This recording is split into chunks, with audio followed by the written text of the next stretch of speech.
சேலம் ஓமலூர் அருகே உள்ள பெரிய காடம்பட்டி பகுதியைச் சேர்ந்த சிவபிரகாசம் என்பவர் தறி தொழில் செய்து வருகிறார். மேலும் பாம்பு பிடிக்கும் தொழிலையும் மேற்கொண்டு வருகிறார்.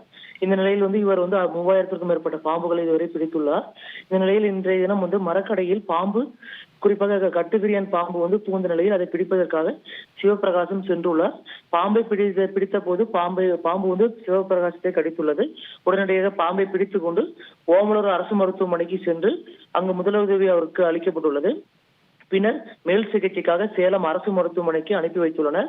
குறிப்பாக ஆம்புலன்ஸில் பாம்புடன் தான் செல்வன் என்று கூறி சிவபிரகாசம் வாக்குவாதத்தில் ஈடுபட்டுள்ளார். குறிப்பாக பாம்பை மருத்துவரிடம் காண்பிக்க வேண்டும் என்று கூறிய நிலையில் 108 ஆம்புலன்ஸ் மூலமாக பாம்புடன் சிவபிரகாசம் சேலம் அரசு மருத்துவமனைக்கு அனுப்பி வைக்கப்பட்டார். பின்னர் சேலம் அரசு மருத்துவமனைக்கு வந்த சிவபிரகாசம் கையில் பாம்பை வைத்திருந்த நிலையில் மருத்துவர்கள் அதிர்ச்சி அடைந்தனர்.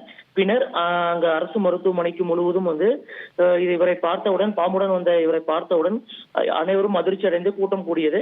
பின்னர் பாம்பை வெளியே வைத்துவிட்டு சிவபிரகாசத்தை உள்ளே அழைத்து சென்று முதலுதவி சிகிச்சை அளித்து அவருக்கு தற்போது சிகிச்சை அளிக்கப்பட்டு வருகிறது.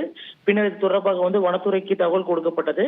விரைந்து வந்த வனத்துறையினர் பாம்பை மீட்டு வனப்பகுதியில் விடுவதற்காக எடுத்து சென்றனர். இதனால் சேலம் அரசு மருத்துவமனையில் சிறிது நேரம் பரபரப்பு ஏற்பட்டது. தந்தி டிவியை உங்கள் கேபிள் டிவி ஆபரேட்டரிடம் இலவசமாக கேட்டு பெறுங்கள்.